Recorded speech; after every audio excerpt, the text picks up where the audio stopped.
dando vueltas como siempre en crónicas multilingües de una literatura a otra, de un idioma a otro. Hoy nos toca quedarnos en Francia para repasar una de las figuras más importantes, para tomar una toma de contacto simplemente.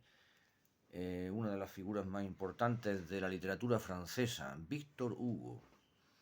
Víctor Hugo, como escritor en general, como novelista, está a la altura de un Alejandro Dumas, de un Dickens o de un Dostoyevsky, por mencionar tres distintos de tres nacionalidades distintas. Solamente hay que echarle un vistazo a Notre Dame de París, a Los Miserables.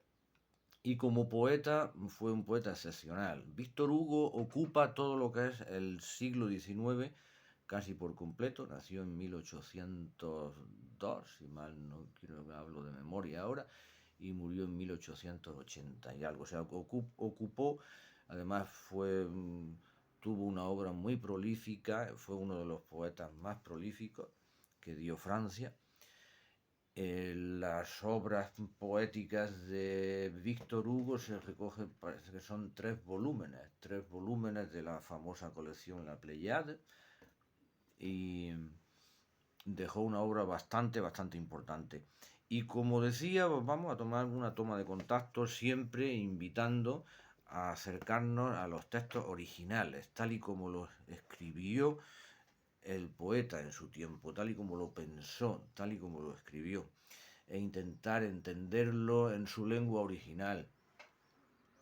Y siempre digo lo mismo, si hay algo, una palabra, dos, tres, 10, las que sean, que no se entienden, se buscan, se tiene claro lo que significa y luego se vuelve a leer el original, sea francés o sea el idioma que sea. Bien, aquí hay un poema que es muy interesante, uno de los más perfectos de Víctor Hugo, que se llama Clair de Lune, Claro de Luna. Está recogido en una colección que se llama Los Orientales y explica la visión de una sultana que estaba en la ventana escuchando los ruidos de la noche, los ruidos del mar. Vamos a ver lo que decía Víctor Hugo. Decía así: La lune était sereine et jouait sur le flot. La fenêtre enfin libre est ouverte à la brise. La sultane regarde, et la mer qui se brise là-bas, d'un flot d'argent brode le noir flot. De ses doigts enivrants s'échappe la guitare, elle écoute. Un bruit sourd frappe le sourd écho. Est-ce un lourd vaisseau turc qui vient des eaux d'écho, battant l'archipel grec de sa rame tartare? Sont ces échos de cormorans qui plongent tour à tour et coupent l'eau, qui roule en perles sur les râles? Est-ce un gin qui là-haut siffle d'une voix grêle et jette dans la mer les créneaux de la tour? Qui trouve ainsi le flot près d'Israël de femmes? Ni le noir cormoran sur la vague versée, ni la pierre du mur, ni le bruit cadencé du lourd vaisseau, rampant sur l'onde avec des rames, ce sont des arpessants d'où partent des sanglots. On verrait en sondant la mer qui les promène, se mouvoir dans leurs flancs comme une forme humaine. La lune était sereine et jouait sur le flot. Vuelve Víctor Hugo al primer verso. La lune était sereine et jouait sur le flot. Empieza y termina con el mismo verso. Decía más o menos, la luna estaba serena y jugaba con las olas, la ventana libre al fin hacia la brisa está abierta, la sultana está mirando, y cuando la mar se quiebra, borda los negros islotes con sus aguas plateadas. Entre sus dedos vibrantes la guitarra se escapa, escucha ese sordo ruido que golpea sordos ecos. ¿Es acaso un bajel turco que de la mar de Kos proviene, cuando remos de los tártaros azotan los mares griegos? ¿O son quizá cormoranes que lanzándose por turno cortan el agua que fluye en sus alas como perlas? ¿O será un jin, un geniecillo de estos de la mitología árabe, que allí silba con unos tonos agudos al tiempo que al mar arroja de la torre las almenas? ¿Quién el piélago así turba que este serrallo bordea? No es el negro cormorán acunado por las olas, ni las piedras de los muros, ni ruidos acompasados de ese cargado bajel que con remos por mar boga. Son unos pesados sacos de donde brotan gemidos. Se verá, explorando el mar, en que pasean sus formas como siluetas humanas que se mueven en sus flancos. La luna estaba serena y jugaba con las olas. Uno de los poemas más perfectos de Víctor Hugo.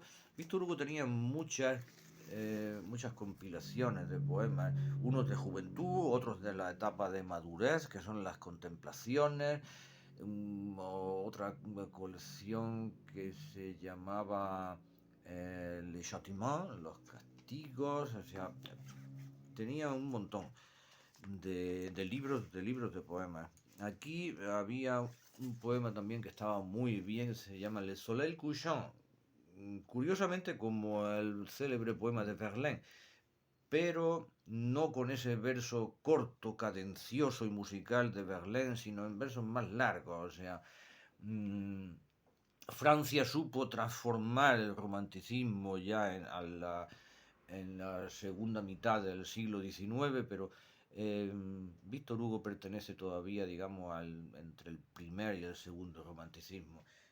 Y decía en este poema: J'aime les soirs sereins et beaux, j'aime les soirs, soit qu'ils dorment les frondes antiques manoirs ensevelis dans les feuillages, soit que la brume au loin s'allonge en banc de feu, soit que mille rayons brisent dans un ciel bleu à des archipels de nuages.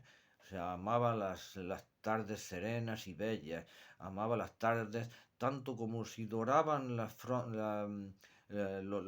antiguos caserones, todos cubiertos de hojas verdes, o bien sea que la bruma a lo lejos se aleja en bancos de fuego, o bien sea que mil rayos se rompan en un cielo azul, en archipiélagos de nubes. Era muy expresivo Víctor Hugo, bastante expresivo. Dejó también, este era un poema de juventud, es una obra asombrosa la que dejó Víctor Hugo. Y aquí, este nos deja una reflexión, en alguna ocasión lo tocamos de paso, creo recordar. Dice: Ah, que ne peut le temps agile sur les ouvrages des humains. Il se rit du pouvoir fragile que les sort amis de nos mains. Armé dans sa force triomphante, sans cesse il détruit, il enfante les empires les plus fameux. Et sur les siècles qu'il dévore, élève des siècles encore qui bientôt passeront comme eux. O sea, ¿qué es lo que no puede el tiempo? El tiempo lo puede todo y se ríe de los humanos y armada de su arma triunfante sin cesar destruye todos los imperios, los más famosos. Todo lo destruye el tiempo y sobre los siglos que devora eleva otros siglos que también pasarán como los pasados. O sea, sur les siècles qu'il dévore, élève des siècles encore qui bientôt passeront comme eux. O sea, los siglos que devora, sobre esos siglos que devora, eleva otros siglos que también esos siglos pasarán. O sea, algo tremendo que nos hace pensar en la fragilidad del ser humano y en su imposibilidad de parar el tiempo.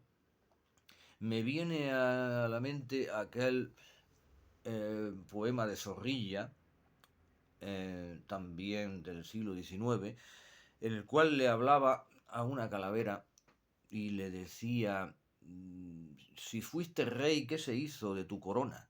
Si fuiste noble, ¿dónde fueron tus blasones? ¿Quién tu nobleza y tu poder abona del callado sepulcro en las regiones? O sea, ¿de qué te valió ser rey o ser noble si ahora eres una calavera, una simple calavera? ¿Mm?